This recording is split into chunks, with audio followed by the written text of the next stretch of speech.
नमस्कार। नवरात्रि पर्व। नवरात्रि हिंदुओं का एक प्रमुख पर्व है।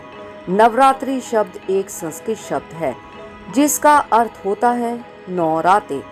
इन 9 रातों और 10 दिनों के दौरान शक्ति देवी के 9 रूपों की पूजा की जाती है। 10वां दिन दशहरा के नाम से प्रसिद्ध है। नवरात्रि वर्ष में 4 बार आता है। पौष, चैत्र, आषाढ़, अश्विन मास में प्रतिपदा से नवमी तक मनाया जाता है। नवरात्रि के 9 रातों में 3 देवियों महालक्ष्मी, महासरस्वती और महाकाली के 9 स्वरूपों की पूजा होती है, जिनके नाम और स्थान क्रमशः इस प्रकार से हैं। नंदा देवी योगमाया विंध्यवासिनी शक्तिपीठ, रक्त दंतिका सथूर, शाकंभरी सहारनपुर शक्तिपीठ, दुर्गा काशी, भीमा पिंजौर और भ्रामरी भ्रमरांभा शक्तिपीठ नवदुर्गा कहते हैं। नवरात्रि एक महत्वपूर्ण प्रमुख त्योहार है जिसे पूरे भारत में महान उत्साह के साथ मनाया जाता है। तो चलिए सबसे पहले आपको 9 देवियों का प्रथम रूप से परिचय कराते हैं। शैलपुत्री। शैलपुत्री का अर्थ पहाड़ों की पुत्री होता है। शैलपुत्री देवी दुर्गा के 9 रूप में पहले स्वरूप में जानी जाती हैं। ये ही नवदुर्गाओं में प्रथम दुर्गा हैं। पर्वतराज हिमालय के घर पुत्री रूप में उत्पन्न होने के कारण इनका नाम शैलपुत्री पड़ा। नवरात्र पूजन में प्रथम दिवस इन्हीं की पूजा और उपासना की जाती है। इस प्रथम दिन की उपासना में योगी अपने मन को मूलाधार चक्र में स्थित करते हैं। यहीं से उनकी योग साधना का प्रारंभ होता है। शैलपुत्री देवी का विवाह भी शंकर जी से ही हुआ। पूर्व जन्म की भांति इस जन्म में भी वह शिव जी की ही अर्धांगिनी बनी। नवदुर्गाओं में प्रथम शैलपुत्री दुर्गा का महत्व और शक्तियां अनंत हैं।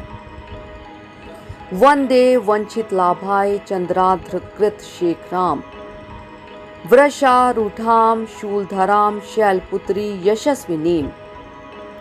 इनसे संबंधित एक कथा। एक बार प्रजापति दक्ष ने एक बहुत बड़ा यज्ञ किया। इसमें उन्होंने सारे देवताओं को अपना अपना यज्ञ भाग प्राप्त करने के लिए निमंत्रित किया, किंतु शंकर जी को उन्होंने इस यज्ञ में निमंत्रित नहीं किया।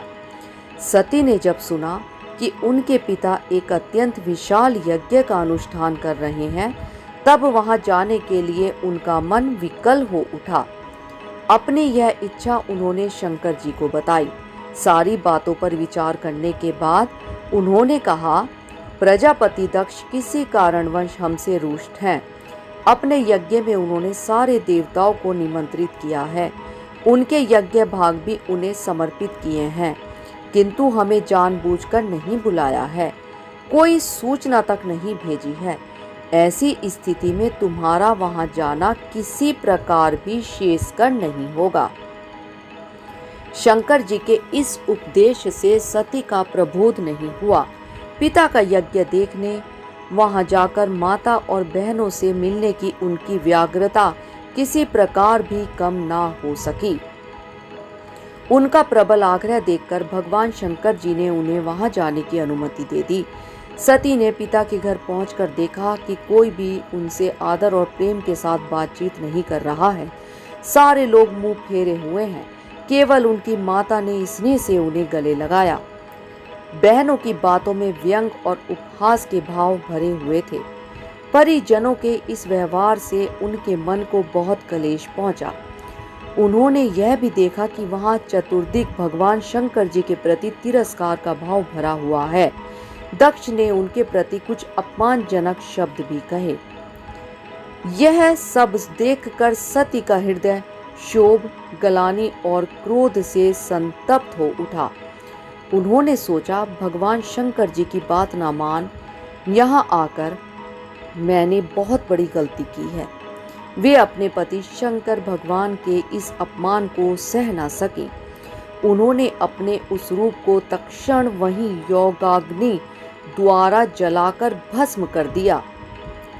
वज्रपात के समान इस दारुण दुखद घटना को सुनकर शंकर जी ने क्रुद्ध होकर अपने गणों को भेजकर दक्ष के उस यज्ञ का पूर्णतः विध्वंस करा दिया। सती ने योगाग्नि द्वारा अपने शरीर को भस्म कर अगले जन्म में शैलराज हिमालय की पुत्री के रूप में जन्म लिया। इस बार वे शैलपुत्री नाम से विख्यात हुईं। पार्वती हेमवती भी उन्हीं के नाम हैं।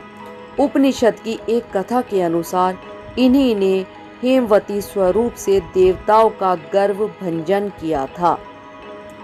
धन्यवाद। समाचार के बारे में अपनी राय कमेंट बॉक्स में जरूर दें। लाइक और सब्सक्राइब करना ना भूलें और अधिक ताजा तरीन खबरों के लिए जुड़े रहे प्रखर गूंज न्यूज डेस्क के साथ।